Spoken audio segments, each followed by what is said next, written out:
No, I didn't have headphones. See, I had headphones, and that I probably believed in explains big why. speakers and loud volume.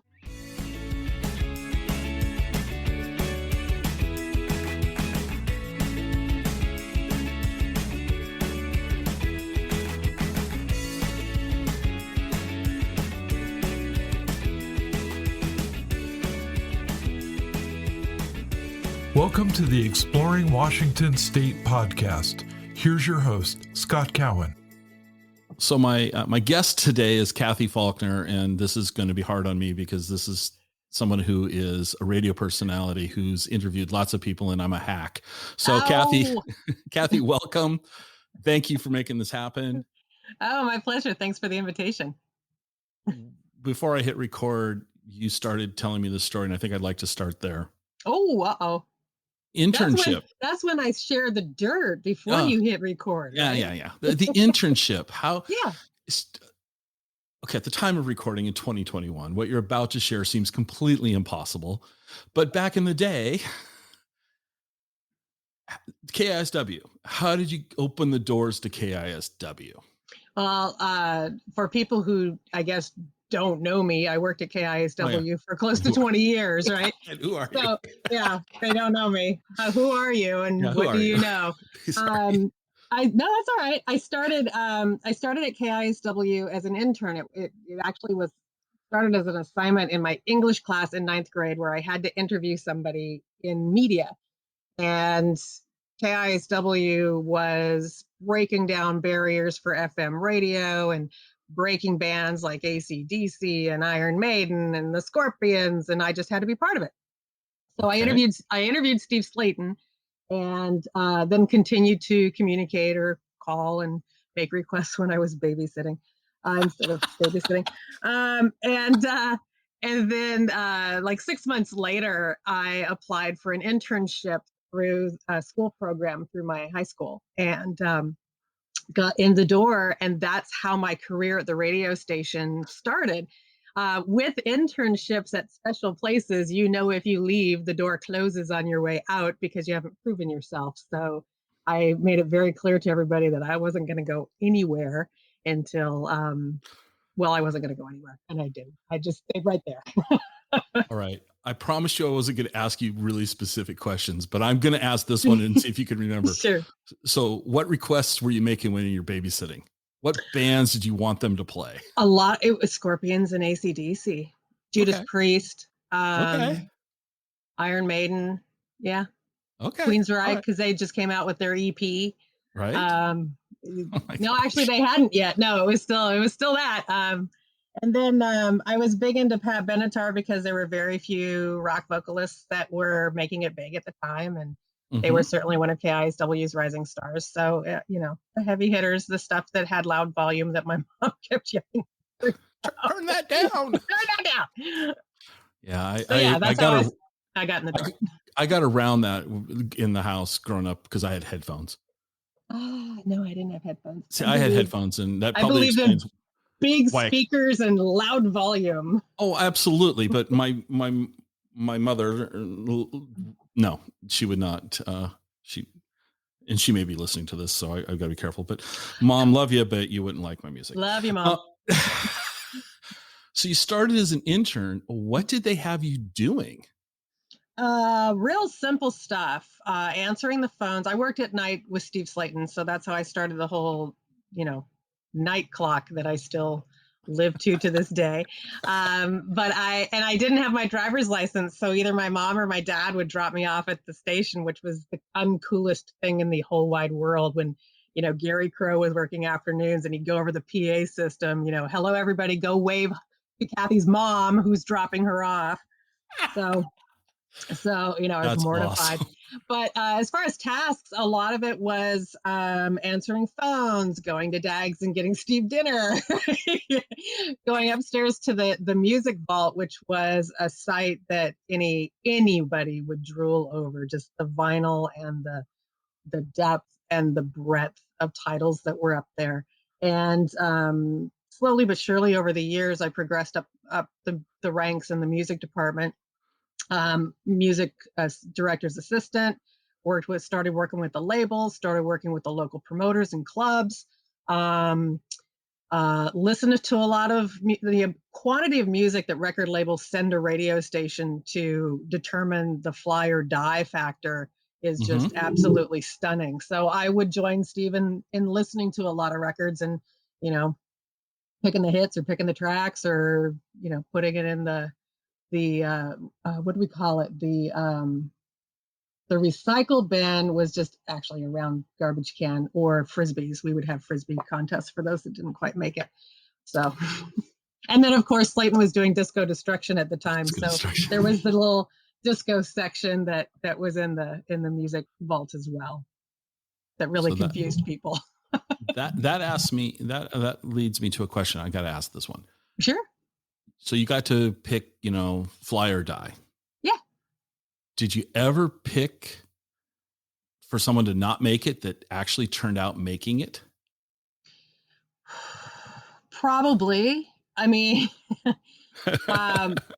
just in the law of averages, sure. Probably. And then there's a lot of bands that we had. Well, I guess I didn't pick them, but I guess one example is in the list of KISW Rising Stars. There's the Fabulous Poodles, and you don't hear a lot about them today. So that might be an example. But okay. Oh yeah, absolutely. There's bands that made it. There's bands that didn't. There's bands that were very unique to the Northwest that didn't do well in other areas. Being a border town to Canada, we had incredible success, obviously, with, bands that you would say that would be a no-brainer, certainly like Rush and Bryan Adams in the early days, and just many of the bands that come from across the border.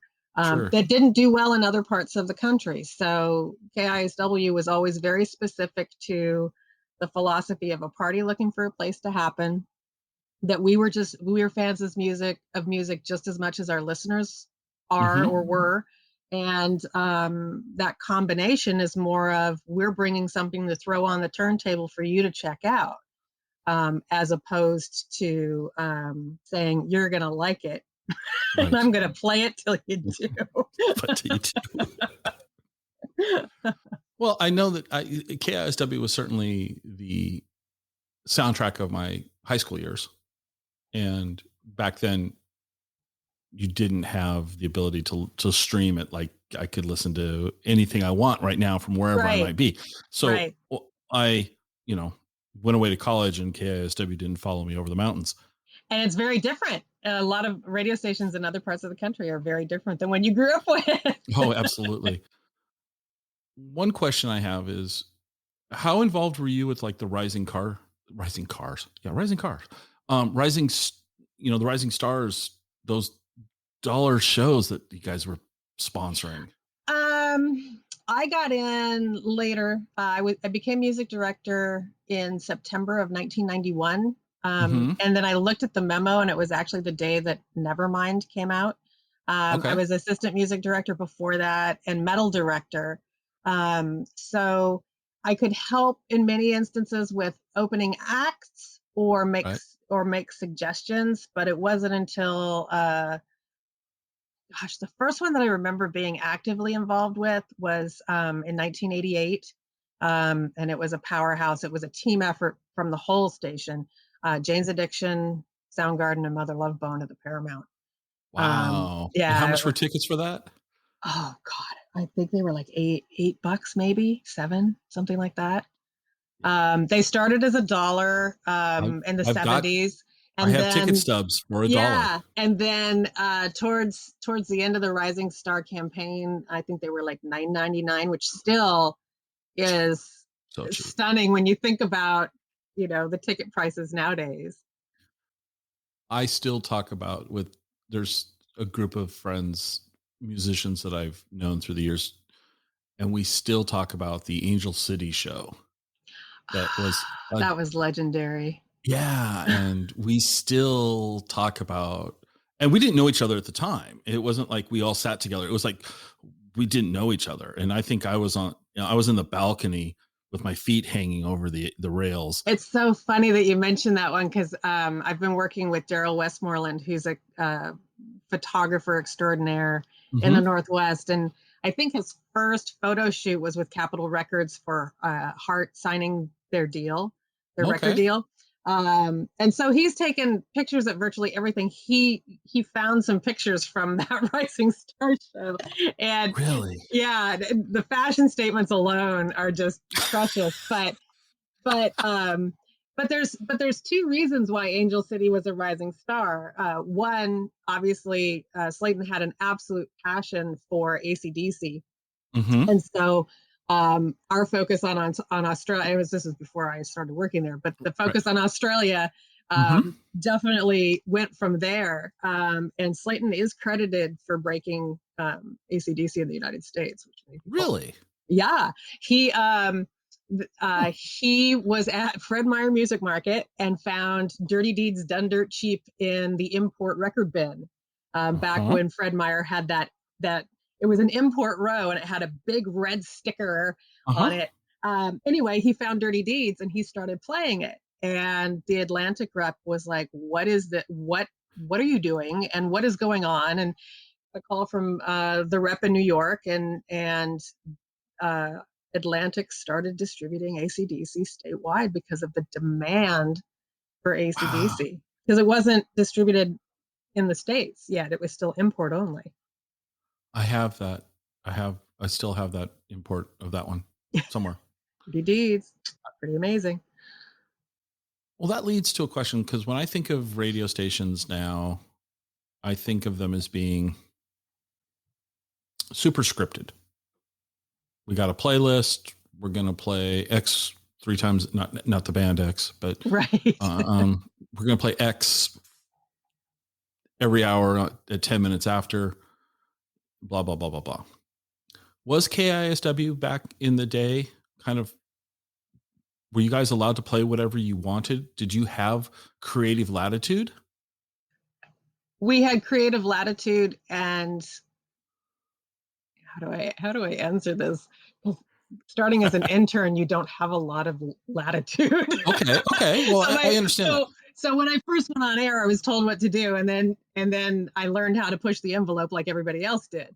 Sure. I think with technology and with that data microscope of analysis, trying to get certain demographics, I think everything from your phone onto what you stream onto what you listen to is analyzed more ways than you could even imagine. And in the analog days of radio, there was a little bit of element to that, but certainly not to the extent that we or the artists are experiencing now. We had the first studio that I worked in at KISW had a box of cards, and each card had a song title, and you're supposed to physically write in when you play it. And the crap kind of started clustering in the front, because we'd start digging deeper to find the ones we want. And it just happened to be in the front. Sure. No, but and then there were different categories. So it was a primitive version of what many software programs do. Right.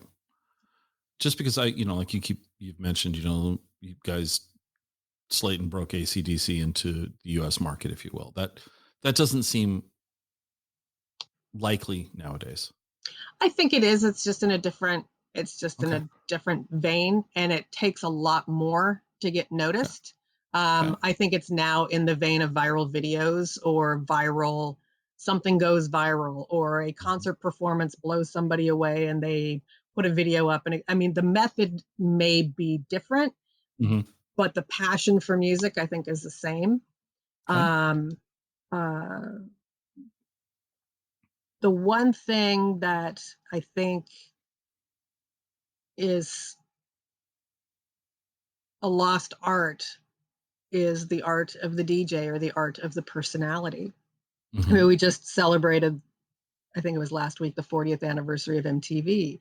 And think from 40 years ago, think about how influential those first round of VJs were with the music videos that they played. And the personalities at KISW and many of the radio stations in the Seattle area were all powerhouses with passion for the music that they represented, and had the ability to feel like you were in the living room with them and you guys were sharing, we were all sharing songs together. That's hard to accomplish when you have this technological screen. My Spotify playlist. Yeah, you definitely have a one-on-one relationship, but it doesn't seem to me, it seems to be missing a little bit on the connection. Okay. Either we haven't mastered how to make that connection better or stronger, but I mean, it's certainly my opinion. I'm sure my son would completely disagree with what I just said. Well, okay.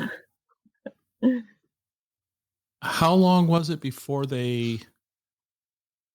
this is a very specific question, so and I think you're probably going to be able to answer it. I hope so.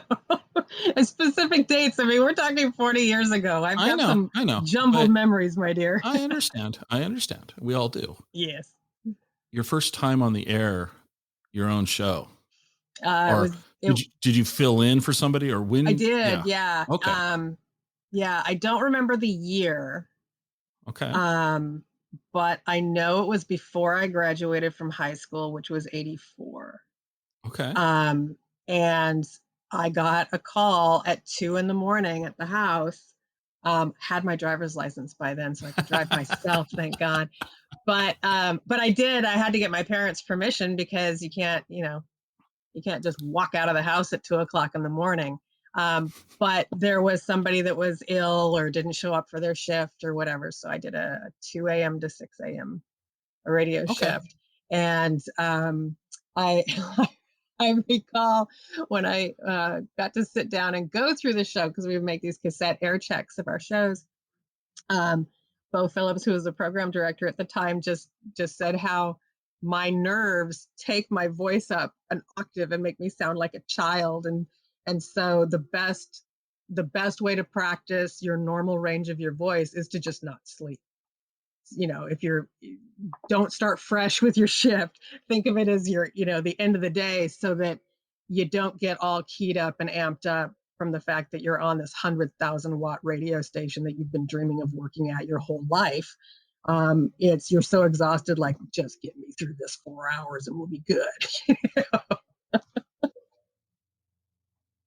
First off, you were a high school kid. Yeah, and a fan of the station. Yeah, the fact I would expect your voice to be up an octave or more, and I would expect you to be brimming with enthusiasm and terrified at the same time. I know that if I were presented with that opportunity, I don't know that I could function. Well, and today you would never get me to listen to that tape. I still have it, and I can't. You still have the tape? I cannot put it in. No, I can't listen to it. No, I can't. All right. So you filled in. You got. So part of this that you just shared, though, that isn't realistic today, is that you got a call at 2 a.m., which would have been on the house phone. Right. Which would have been ringing, and mom and dad probably without a cell phone. Yeah, exactly. Right. Nowadays, your cell phone would buzz, and you get a text saying, "Hey, show up in 3 minutes," and you're like, "Okay, off we go." No, it was the house landline, so it rang in dad's room, mom and dad's room, and my room. So what did mom and dad say? I mean, obviously they said yes, but what? Yeah, my folks they were always very supportive of my desire for working at KISW or being in radio. I don't know that they necessarily understood why. And I do recall a particular day, and I think it was when I got full-time, because I was still in college, and I got full-time on air, and my mom cried, and literally, I swear to God, she said, "We lost our daughter to rock and roll." I think she was hoping for like some big, monetary career that I could get from my UW degree, but no. Radio was it. Probably had a lot more fun than you would have had with a degree. And yeah. Okay, so you went full time when you were still in college. Yep. 1986, 1987 was when many.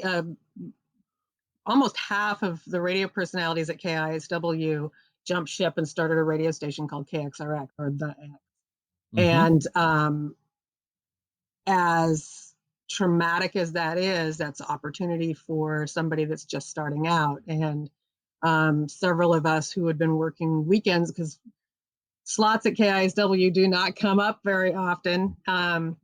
But it gave me an opportunity. I got the 10 p.m. to 2 a.m. air shift.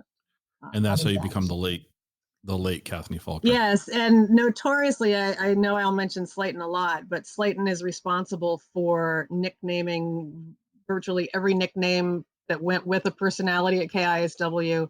He gave me the late Cathy Faulkner. It was an homage to Late Night with David Letterman. Okay. But with that, and as the years have gone on, the confusion as to whether or not I am actually alive or dead.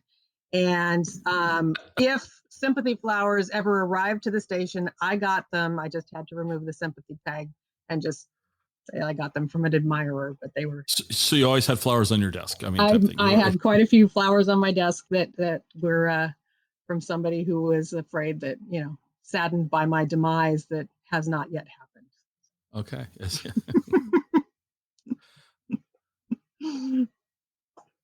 So this was the 80s, and we're going to move our way towards the 90s. Mm-hmm. And when I look online, I see lots of photos of you with lots of people.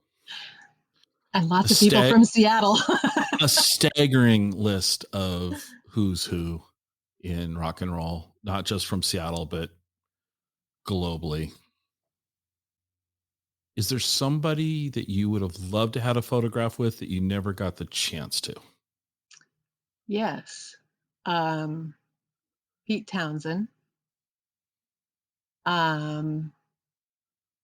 would have liked to have my eyes open when I had my picture taken with Peter Gabriel. I looked like I was a sleeper. Anyway, Pete Townsend's definitely one.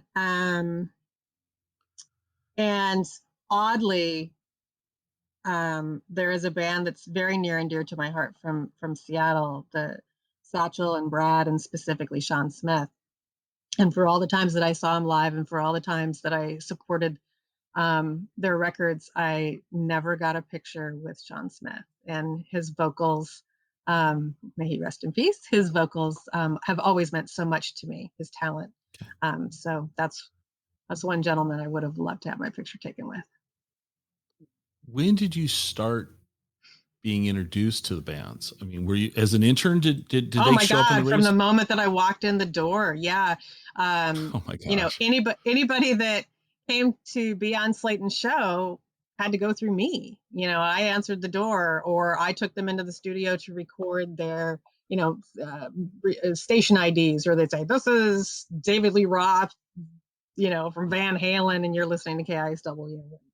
Something you would say. So I interacted with them, or, can I get you a beer while they're doing their interview? Can I get some coffee? What would you like to drink? Wait a second.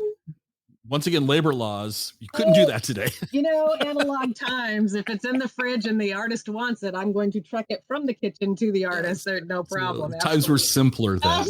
They were, definitely. So I got introduced to the artist as soon as I started interning there. Yeah, it's definitely one of the perks of the business. I started probably, even like 84, 85, 86, I was listening to music and giving suggestions.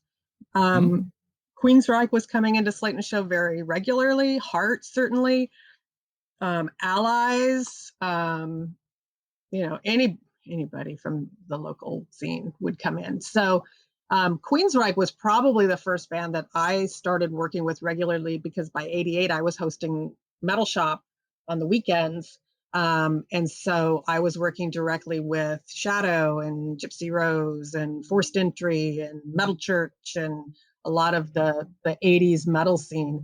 And then being assistant music director, and as music evolved between the 80s to early 90s, we would get the cassette demos from anyone and everyone, and certainly with the rise of Sub Pop, they made it really easy. We would get all these 7 inches and Sub Pop 200, where it's just all right there. So there was a direct flow from Sub Pop to KISW that we appreciate, and thank you very much, John. Thank you very much. Yeah, exactly.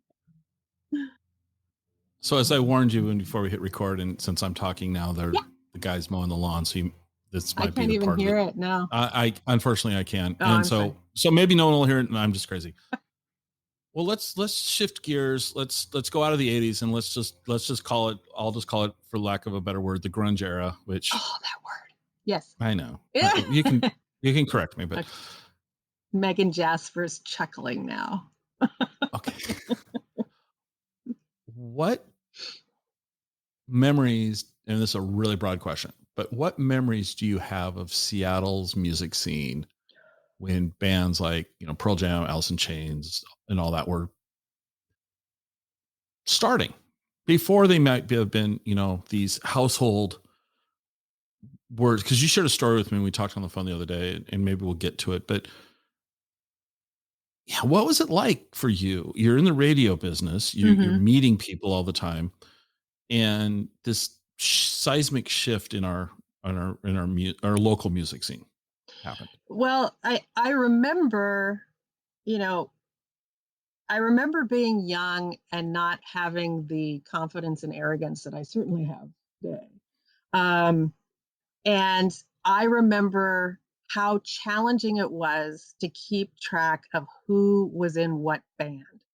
There's this Seattle band map, and everybody helped everybody. So I would see a band play and I would see a different guitarist. Well, did they lead? Are they subbing? Are they there? Are they in 2 bands or they're in 3 bands? Oh, okay. Which bands? And, you track, Stone Gossard and Jeff Ament. You're going to go through a certain track, or, the list goes on and on. So part of it was trying to not misstep, and just out of respect for the music that I was enjoying and seeing live or hearing arrive, of who the musicians were. so that was my little self-confidence dialogue going on in my head while I was trying to maintain a cool exterior of representing 100,000 watt influential radio station, and what we can do to help the bands connect with an audience. So there was this whole dialogue that I shared with you that I never shared with anybody else. So there was part of that. And then as it went along, there's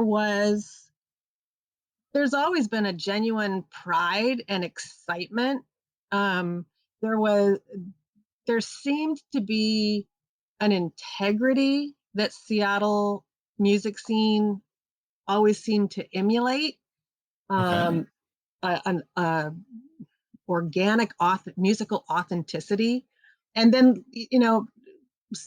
jumping around a bit in my answer, but jumping ahead to celebrating KISW's 50th anniversary, when they interviewed Chris Novoselic, he wore his original KISW rock shirt. And so, with hindsight being 2020, hearing him talk about the music that shaped his life as a young adult, that you can't deny somehow influenced the music that he created with his musical cohorts, right? So there's a pride that there's this cycle of, we played music that influenced them. They took what they got from hard rock, from punk, from pop, from every different style of music, and amalgamated this with rain and clouds and coffee and beer and God knows what, and made some amazing music. And just, I could feel the excitement. The audiences were starting to grow at the clubs. They were starting to follow specific bands. Bands were grouping up and doing bigger shows.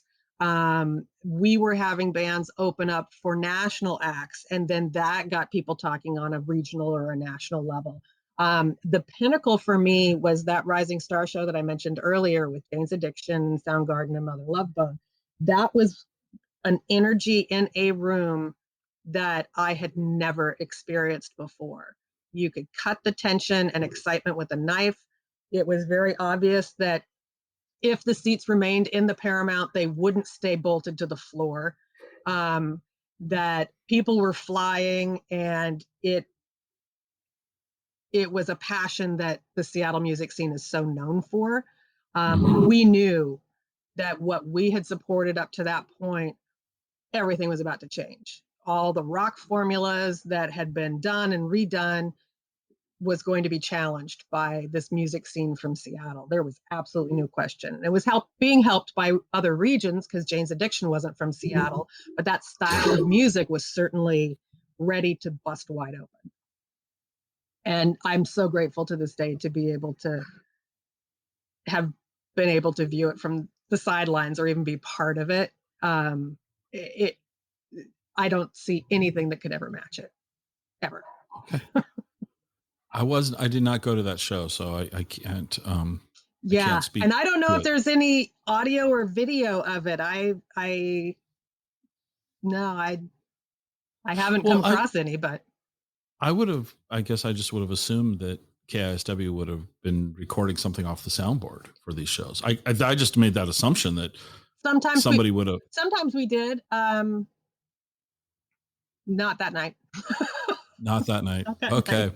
And then maybe part of it's mystique. Yeah, it's in the vault. Yeah, Scott, it's in the vault. It's in the vault. It just hasn't come out of the vault yet. And I don't have the security clearance to know anymore. Well, when you were seeing bands, local bands in this time, venue-wise, what venues are you remembering? Because like I've mentioned to you, I think, we talked about Astor Park or the Hall of Fame. Before you hit record, we were talking about how my goal was to get into Astor Park with a fake ID before I was 20. 21. But those venues, unfortunately, I think there's so many that are gone that I miss terribly. All of the venues at one point in time had a special show in it. Certainly we frequented Rock Candy and the Off Ramp quite a lot. A lot of record release parties were at the Weathered Wall underneath the monorail. And then all the ones down in the Central. Jesus, the history of the Central. We could do a whole show on that. Oh, I know. That could be an entire podcast. Just just some of the stories of Susan and Kelly doing early, and Ken Dean's doing early shows at the Central, and just hoping that the fire marshal doesn't come because it's over capacity yet again. But interesting, the answer that I have to give is that a lot of those nights I was on the air. So many of those shows, I was suffering FOMO, where I loved being on the air so much, but I really had to be careful of how many nights I took off, or a lot of the clubs, when my air shift finally went to 7 to 10, when I took over Slayton's slot, it allowed me to see some of the headliners, but not some of the opening acts. And as a music director, I love seeing the opening acts just as much because they may be the headliners down the road. But everybody at KISW was a very tight team, from Mike Jones to Scott Vanderpool to John Ballard to Damon Stewart. And so if one of us went to the club, like if I sent them in my stead, we all understood each other's language. So when they would call me and let me know what they heard or what they saw or what songs stood out, I trusted them as if I was there myself. That's kind of cool. Yeah. So vicariously, you guys work together. Yeah. Or they'd be really cruel and, call me from I remember I would get several calls from the pay phone of the Off Ramp. And I think, no. Well, yeah, probably. Yeah. Would you accept? Yeah. That in jail. But Temple of the Dog did a performance at the Off Ramp, and I heard some of it. You heard some of it on the phone? You gotta hear this. It's like, oh crap. Be there. I was at Pearl Jam's first show at the Off Ramp, but I was not at the Temple performance. Oh my gosh. You heard them on the phone from a payphone. Yeah. That's hysterical. See, the young kids these days won't ever understand just how cool that is. Because they're like going, well, here, I know. It's like any show now. You got their phone up in the air, and then the video ends up on their Facebook page. And I didn't go to the last Temple performance either because I couldn't afford the ticket. And the tickets went pretty fast. The Paramount show, I think it was in 2016. But with social media, I got to see the whole show. Right. Every song was on YouTube in one way, shape, or form. So it's a weird reality that you can ultimately see a show that you don't necessarily attend. We didn't have that. We did not have that. No, I missed a lot of shows the years that I wanted to see. But I got to see a lot of shows. I mean, I look back at all the bands I got to see through the years. I'm no real complaints. I've got a couple that I would. There's a couple bands I'd still like to see if they ever came back to the West Coast. I would think about it. Yeah, that's hard. That's hard for me when you have a really amazing concert experience with a band. It's a struggle for me to decide whether to go and see them again and again and again. Certainly, I have a handful from the Seattle area that I would go see any opportunity I could. But let me put you on the spot. Name a couple of those. Who would you go see a couple times? Who would I from Seattle or just everybody? Yeah, we'll start with Seattle. I mean, who would you want to see? Well, you know, I would love to see Mother Love Bone again. Okay. And I know that's physically not possible. Not going to happen, right? No. I would go to any Soundgarden show. I would go to any Nirvana show. I would go to any Alice show, anytime, anywhere. And I have traveled the great seas to see Pearl Jam as well. So, and Candlebox. I've seen Candlebox many times, and their shows are just as strong today as they were back in the early days. I think they're playing the Crocodile at the end of the year.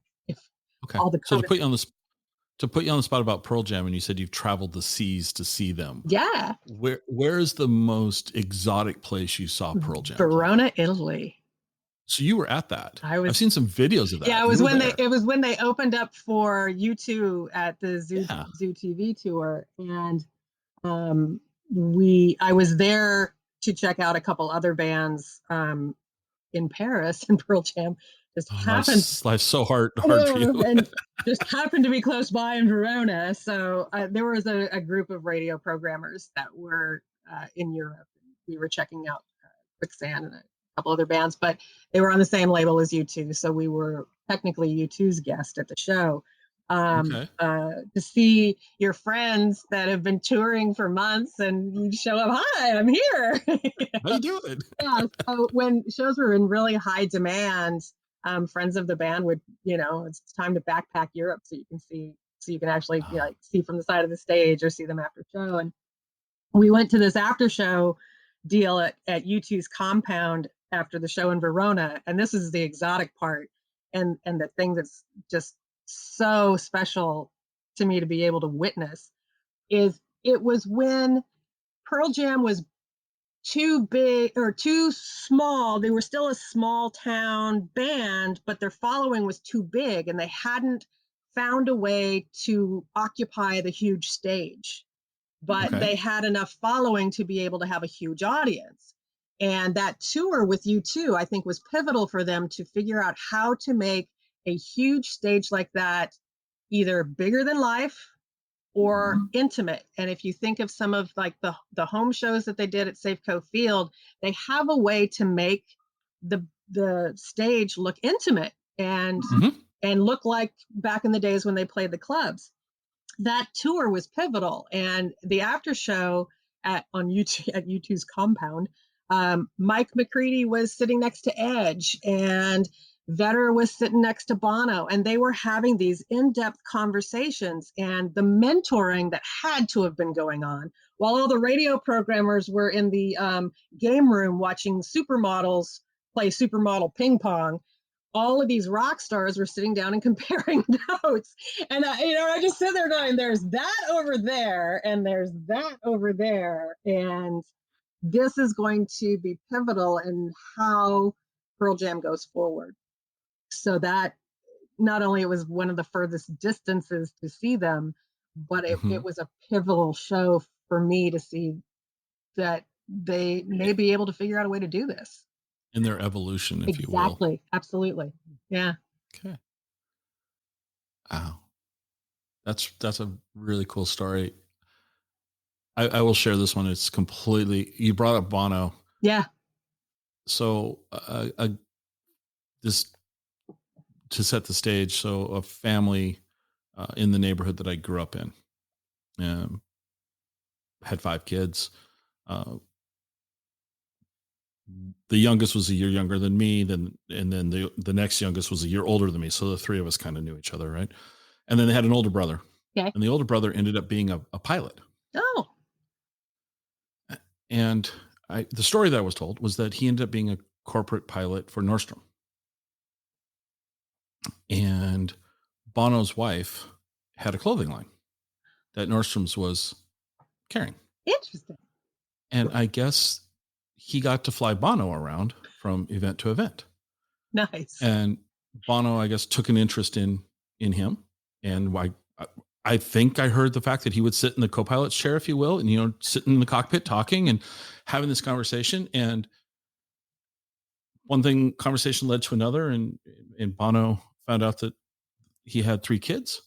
And so next trip, Bono leaves 3 U2. Remember the U2 iPods? Yes. Left 3 U2 iPods loaded with U2's entire catalog. Awesome. For the guy's kids. And the kids were like infants at that time. Class act. But just what a cool guy, right? I mean, here he is, this mega world famous icon, just talking to his pilot. Yep. Which sounds funny when you say talking to his pilot, but you get the idea, flying in a semi-private jet, and you will. I guess it was a completely private jet. It's just that you say that story, and then but you're shared that you saw Bono and Eddie Vedder sitting on a couch talking, and you assume that there's mentoring going on. Oh yeah. I completely think that was what was going on, because just my little story about this guy was that he took interest in people. Yep. So if he took interest in the pilot, yep. You have to imagine he took interest in this up and coming musician with amazing potential. Yeah. And I think many of the artists, be they, national icons or local icons, they have a love of music, and they have a love of that musical connection. Dave Grohl hits a home run pretty much every week in connecting with a particular group or a particular time or a particular thing. And many of my memories in watching Pearl Jam have to go through the obligations of media, be it the interviews or going on a national syndicated radio show to preview a new album. The pomp and circumstance that comes with being a signed artist. There was a night that they were going to be on Rockline, and it was right before Versus came out. So, and Versus sold 1 million the first week. So you can imagine the fever that was going on with Pearl Jam. And it was my job as the producer, or as the assistant producer, to get Eddie from the car into the chair in front of the interviewer. And by then Eddie could do what he wanted, and there was no hurrying him. But what I got to see that the interviewer didn't get to see is there was this kid outside that had a vinyl copy of 10 and some magazine articles, and he was like 8 years old.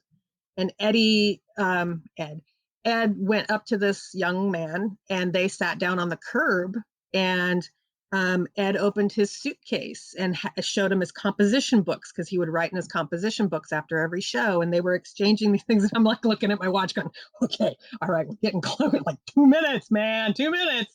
And he's sitting on the curb and having this full conversation, completely being in the moment, completely being mindful with this child. And that was the only person in the world at that moment. And somehow, no help from me, he literally sat down as Steve Downes was introducing him. And I take absolutely no credit other than, go there. Because somehow he just finished just at the right time and got in. But all of us were, where is he? Jeff was sitting down for like 15 minutes. Ed's seat was empty in the studio. And just watching, and he does that outside Cubs games, and everywhere he goes, there are an infinite number of those special moments. And like Bono, or I think that's the neat thing about artists that just go from that musical passion, and I don't think they're trying to make a difference in a person's life. They're just making that connection. And Yeah, who knows what that 8-year-old kid ended up doing? Oh yeah. Oh, absolutely. You know, I'd be. Yeah. I mean, maybe nothing, right? But on the other hand, maybe. Well, and then there's video of Pearl Jam tried to do a free show at Gasworks Park that got canceled. Ed went anyway, because there were people from other parts of the country that drove, like from Eastern Washington, and we barely had cell phones. I think I had the Motorola brick phone at the time, but there certainly wasn't social media to tell everybody that it had been canceled. And so there was a good handful of people that were listening to music in their cars. And I remember being on air and I played Pearl Jam as if the show was going to happen, because I knew there'd be people in the parking lot wondering what the heck was going on. Ed was there. Wow. Sat down, visited with people, talked to them about advocacy and how to talk to your elected officials and convey what you want if you want a show like this to happen. And 6 months later, the free show happened at Magnuson Park. Wow. Yeah. Tons of those special moments, huh? See, that's, and you just have to let those sink in a little bit. I'm going to completely throw you off the rails because you said something, and I have to know the answer to this. You mentioned that Chris Novoselic wore his original KISW t-shirt. Yeah. Do you know any other human that could fit in a t-shirt from that long ago? I mean, that's the question that's been rattling in my brain. I wrote it down. I warned you about this. You're taking notes. I mean, I can't. I can't. No. I can't. No. My gosh. I can wear the new swag. But no. But the fact that he has, and the fact that he kept it, though, there's the fact that he has it. It speaks volumes, and I know a lot of people that have their rock shirt. I have mine. I have the one that I bought at the Squire shop, the first one that I bought. And it doesn't even fit my son. He's now too big for it. Wow. A little weightlifting. He can't wear my small. Well, let's keep talking about those Seattle bands. Yeah.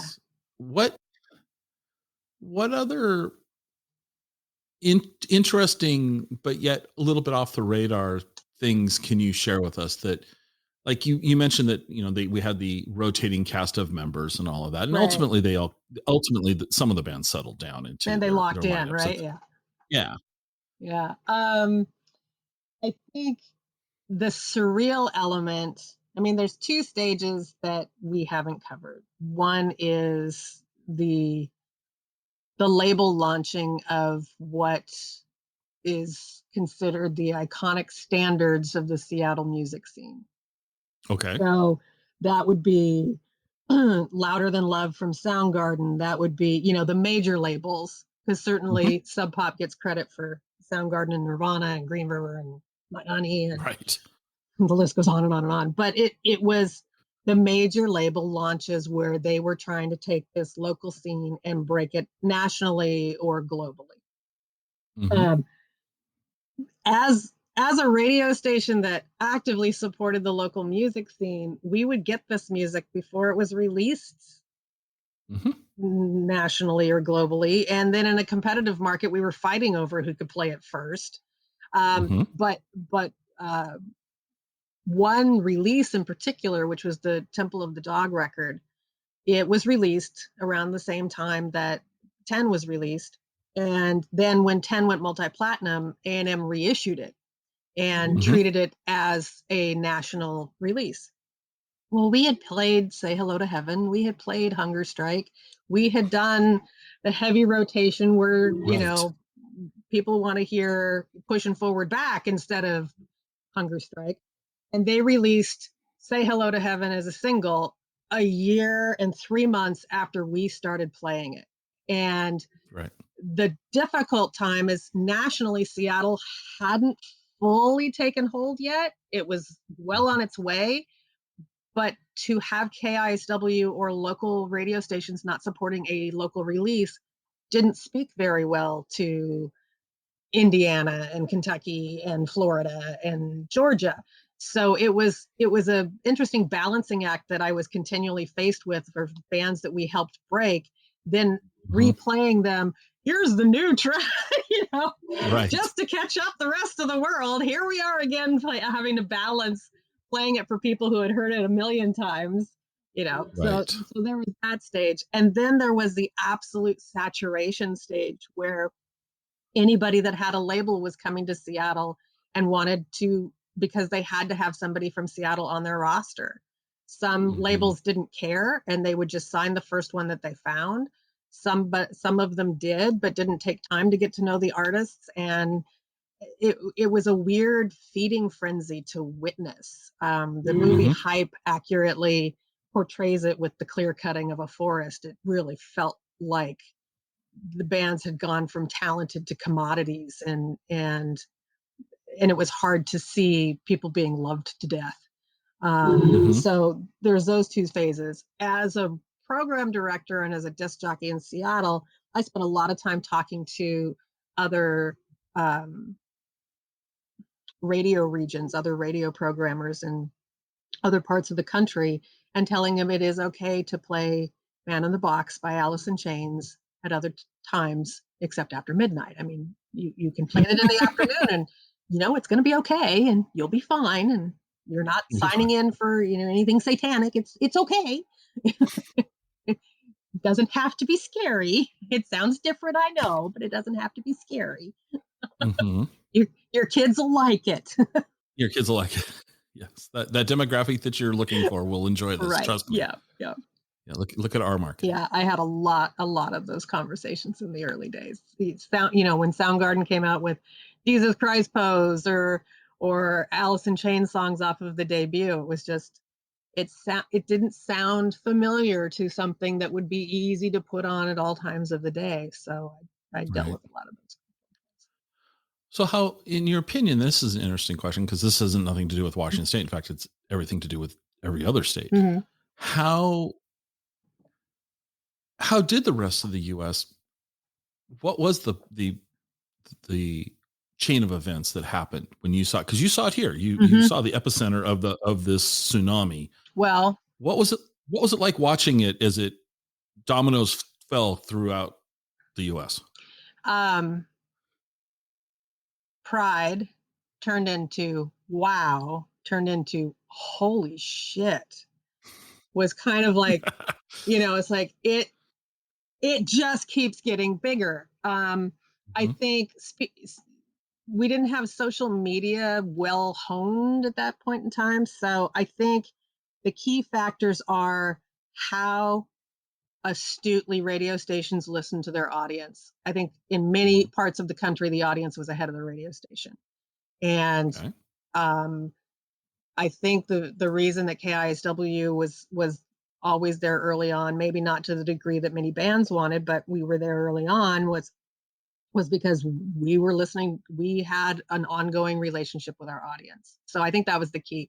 The first holy shit moment for me was Fashion Week, 2.5 years after grunge was termed, and a mock version of Ed's brown Levi jacket was on a model on the runway going for like $800 with the Doc Martens and the flannel shirt tied around her waist and the leggings underneath the long shorts. And I'm just like, oh my God.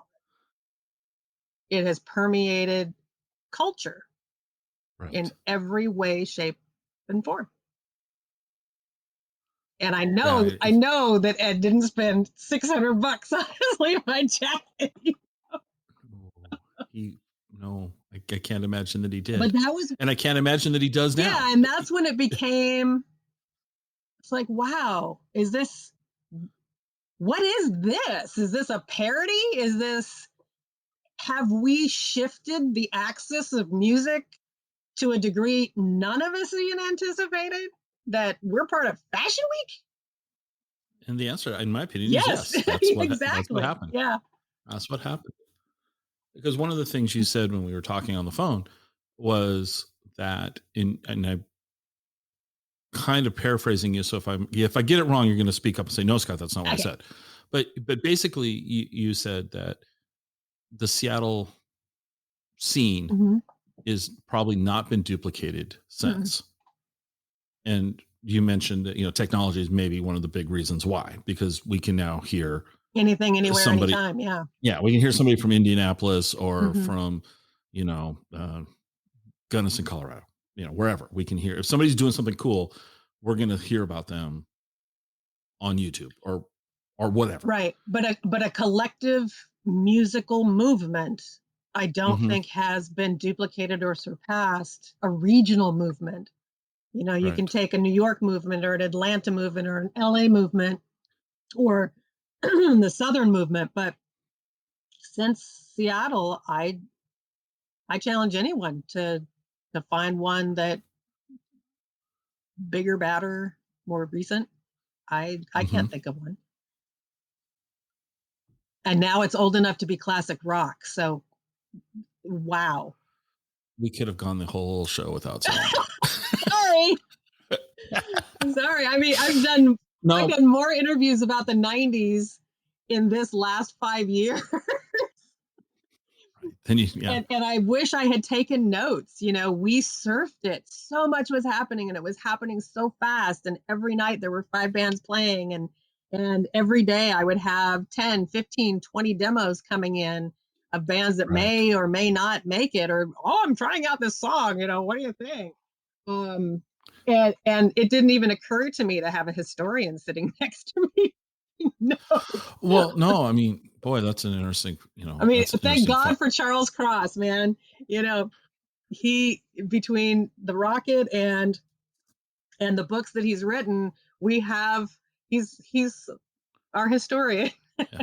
And the music reviews from Gene Stout and Patrick McDonald and, Oh my gosh. Yeah. I miss the Rocket. Those archives. Yeah. I miss the Rocket. I do too. This could go in so many different directions. I'm trying to figure out where I want to go. Well, do I want to keep asking more about the Seattle scene, or do I want to ask you more about KISW and some of the things that Yeah, I guess I'll go KISW. Whose idea was it to sponsor a hydroplane?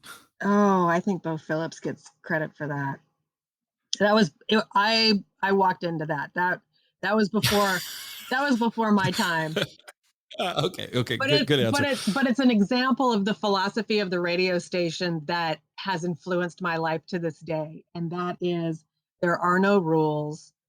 And why not? Why can't we? And I love that it's not just putting our logo on a boat, but we got more publicity when the boat didn't finish a race or blew up or flipped. Thank goodness all of our drivers were okay. But, I think it caught fire and we were wiping off the soot so that there were some shiny parts when it went down the Torchlight Parade because it was all soot covered. But it became the underdog, much like KISW was throughout the years. And we always tried to have fun and try and do things differently. And I think the hydro is a perfect example. And we would always have her at the Bite of Seattle, and we would ask listeners to sign her bottom. And then we would blame the listeners if it didn't go fast enough because there was too much ink on her butt to make her, hit that hydrofoil just right. So it was the perfect love relationship of. What I remember of it was such an amalgam of what made Seattle special. Well, it was such a, I don't want to say bad boat, but it was such a unlikely. No, they worked hard. It was a good boat. I know. Well, we just didn't have enough spare parts.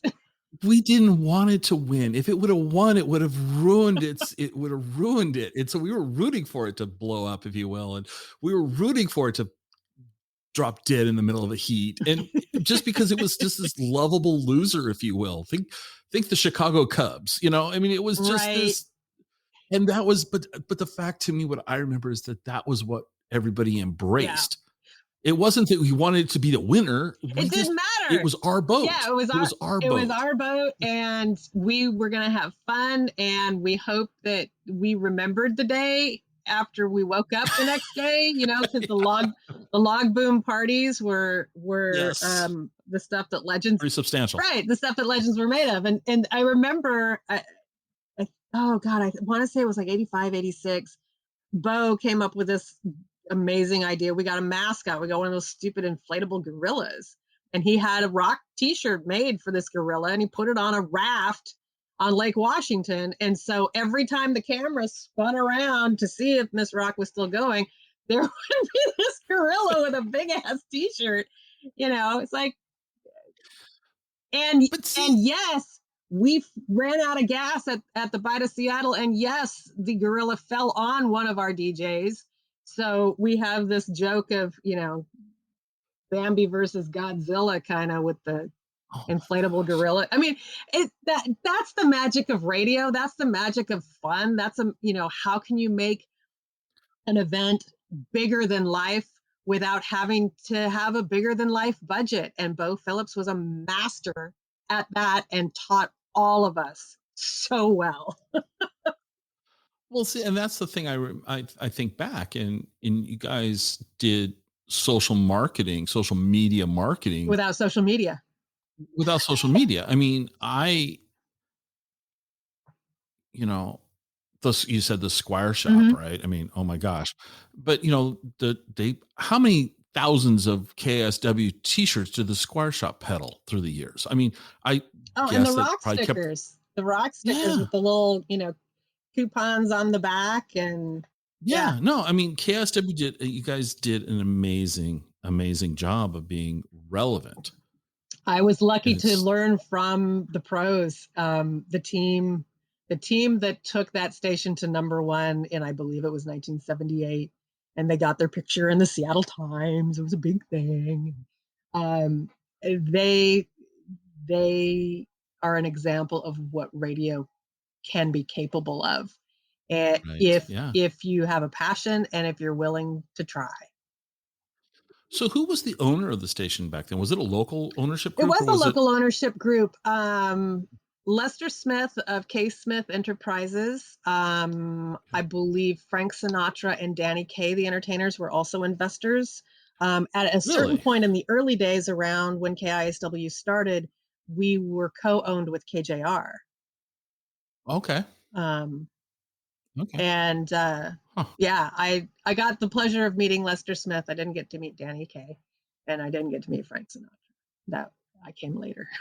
But you came later than that. That seems like an odd ownership group for this ragtag band of crazies that KISW was. Yeah, in the early days, and our logo, our first logo was real like late 60s, early 70s foofy, before that famous rock logo, which I think was designed by a Boeing employee, a Boeing engineer. That would make perfect sense, wouldn't it, given Seattle? Yeah. I mean, that's actually like perfect. Yeah, and there are a small handful of radio logos nationally, and that rock logo is one of them. Mm-hmm. Yeah. Mm-hmm. Yep. What do you miss? I miss radio from the old days. Don't I sound like an old person just looking back going, wasn't it so great? No, well, because I'm older than you. No, you don't sound like an old person. What do I miss? I miss making great radio with my family. They were my family. They were not coworkers. Right. It was a lifestyle. It was not a job. It was a family, not coworkers. Mm-hmm. And you hope to have that once in your life. Mm-hmm. And I miss that. I'm grateful that most of my family, I'm still in contact to this day. So I only miss it to a point. I miss working with them. Perfect. So some of the questions I always ask each episode, and we're going to ask these questions of you, but I'm going to ask you. The first time I saw Soundgarden in concert, is that going to be one of them? Yeah. What was the third chord that they played? No.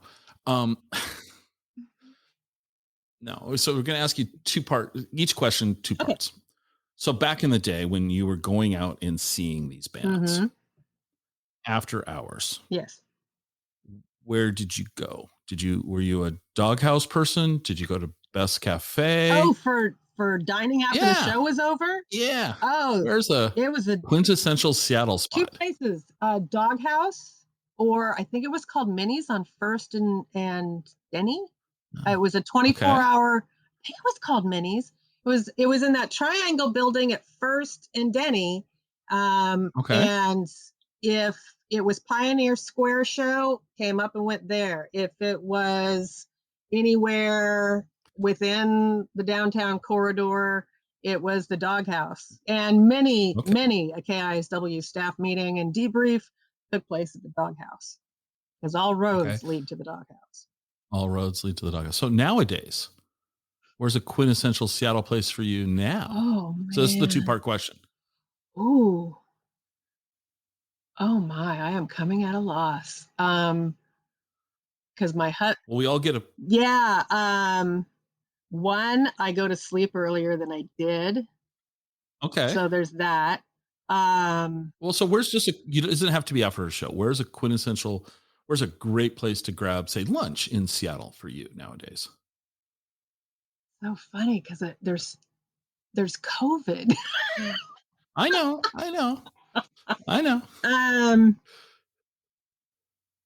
Any place down. Oh, I know. Lowell's. I always go to Lowell's in Pike Place Market. Okay. That's our breakfast go-to. And no, we don't feed the seagulls. Okay. Coffee fan? Yes. Cafe Vita. Cafe Vita. Okay. Were you a coffee fan back when espresso carts were an unusual sighting on the street? Remember back when monorail? I was a coffee fan when you didn't know how long the coffee pot at KISW had been stewing. You didn't care. You didn't care. Yeah, no. It was a 24/7, 365 operation. So it was. That pot probably never got washed out. Oh God, it was that in the staff fridge. Yeah. Oh, okay. Well, we don't want to go there. But so, the Diner Cup of Joe, going to the T-Mar in North Bend, Roslyn, the T-Mar Cafe with the cherry pie and a cup of Joe. Espresso took a little bit for me to get on board, and once I got on board, there was no going back. Yeah. So espresso beverages, what's your preference? Mostly mochas, because I love any excuse to have chocolate. And if I don't go a mocha, I go a cappuccino. Okay. Magic question, magic wand. You can go see any band ever and at any venue. So first off, and it can be anywhere. I'm going to let you go. Where would you? Is there a band you want to see? Oh, I can answer that question. Okay. Led Zeppelin Aqua Theater at Green Lake. Ooh. 1969. Where they rumored were playing so loud that it started to cause the structure to. Those concrete steps have a few cracks in them. Yes, indeed. Yeah. Okay, so you'd go see Zeppelin. Did you ever see Zeppelin? Did you ever? No, I came close. I had tickets to the Kingdom show in 77. And I told my mom that I was spending the night at a friend's house. And when I got to the friend's house to go to the show, the tickets were no longer in my coat pocket. Mom 1, Cathy 0. Oh, that's brilliant. Oh, yeah. Brilliant in so many ways, on so many levels. Oh my gosh, that's brilliant. I was too young. I'm a parent now. I was too young. I had no business going, and kudos to her. But I'm still hoping to find those untorn tickets somewhere in their house, and I have not been successful yet. She probably threw them away, but boy, I would love to see this. Oh my gosh. I never saw Zeppelin. I didn't appreciate them. I appreciate them more now, except I will, if I'm in a room where Stairway to Heaven is playing, I will leave the room or turn it off. That's okay. I understand. There's so much more than that one song. Oh yeah, no, but that one song. A couple years ago, though, we saw Robert Plant in Spokane. Oh yes. And I've been kind of doing this. Will I get to see him? Maybe I should go see this, so for example, unfortunately, I saw Petty right before Oh that yeah. happened. Yep. Yeah. And then we went and saw Bob Seger in Spokane and John Mellencamp. Yep. And I was looking forward to all those shows. And Plant, I was just like, I should go see him. Not really looking forward to it. But oh my gosh. Yep. Have you ever seen Robert Plant? Okay. Yeah. Multiple times. And I was going to say, remember, let's take that conversation full circle when I said how I was trying to maintain my cool demeanor while I was getting to do all these really cool things and meet all these really cool rock stars. There is one artist that I could not maintain composure in front of, and that I practiced what I was going to say because I was going to be the hot shit rock star person, right? Right. It was Robert Plant, and everything that I wanted to say to him all came out in one jumbled mess. And he looked at me and smiled in his majestic way and put his arm around me, and we got a picture. And I still am mortified that was about all that I said to Robert Plant the first time I met him. Yep. The first time, so you've met him more than once? Yeah, I didn't talk the second time. I wasn't going to try. I was just curious if you remembered the. Oh yeah, nope. So we saw him in Spokane in a venue that holds about 3,000 people, and I'm sorry I didn't see Led Zeppelin. Oh, I am too. Yeah. I just never wanted to see him. I probably could have gone to that Kingdom show. Didn't want to see him. You could have gone to the Kingdom show and you didn't. I wanted to and I couldn't. So there we have it. I have this conversation with my son, how I experienced music. When you have a child, you want to impart all of those experiences and those shows, because I saw shows that he will not have the opportunity to see. Right. And instead, I gave him music streaming subscriptions, because the one thing that I had to do as a young person is save up money to buy a record, or know somebody that had a record and I could go to their place and listen to it. And the youngins generation nowadays have no bound. If they can afford a streaming service, they have no boundaries. I hope that those royalties go to the artists that he is listening to, but watching his breadth and depth of artists, and taking him to see Elton John, during the retirement tour, or seeing Queen, or having some live experiences, they have all stuck with him. So the live experience, I think, has not changed in power in creating a relationship between the music and the artist and the fan. But I really like enjoying that the world is his oyster. If he wants to check out a band, it's not necessarily having to come up with the $25 for the vinyl record or the CD or whatever. He can test it out. He can listen to their streams, and he can start going to the band's websites and seeing their live podcasts or performances or whatever. And that opportunity is still there. I love watching him discover music. It's great. What is he listening to right everything now? Everything. Anything that I listened to, he got from a meme. That's the only real difference, is he's triggered to the music by a meme he saw. The first conversation we had about that, he's going to hate me that he probably won't listen. Oh yeah, he will. But I think it was my favorite music moment with him.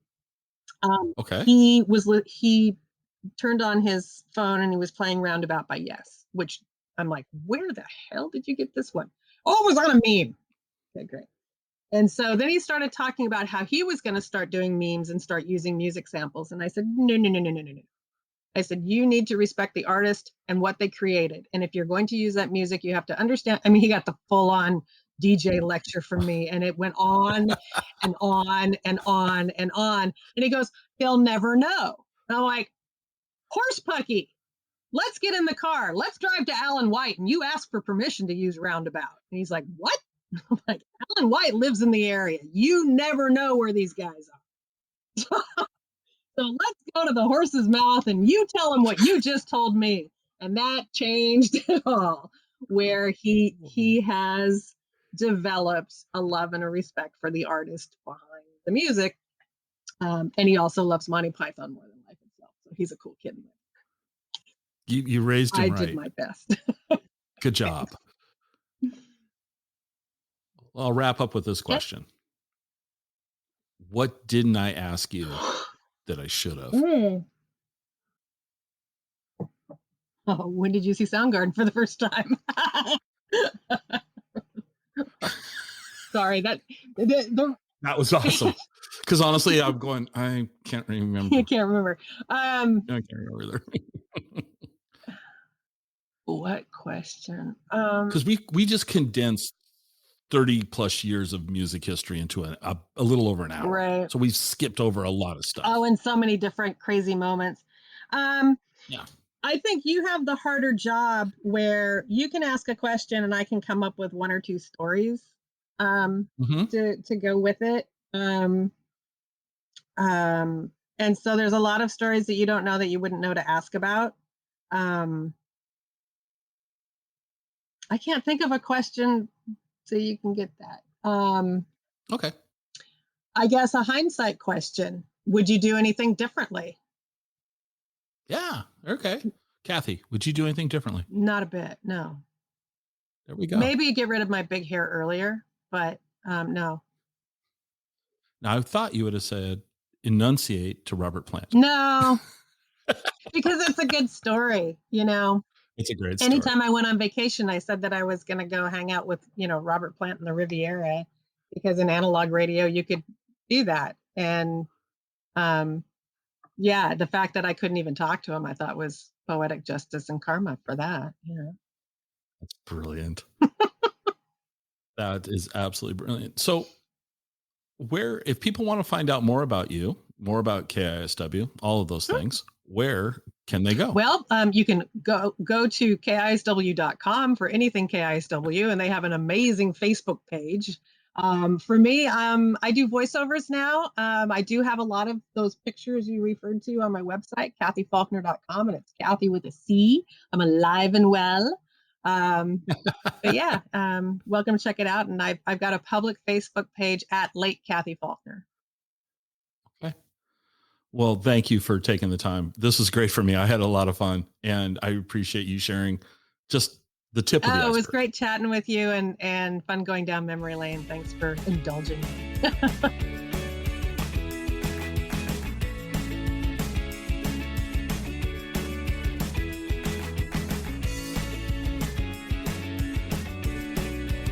Join us next time for another episode of the Exploring Washington State podcast.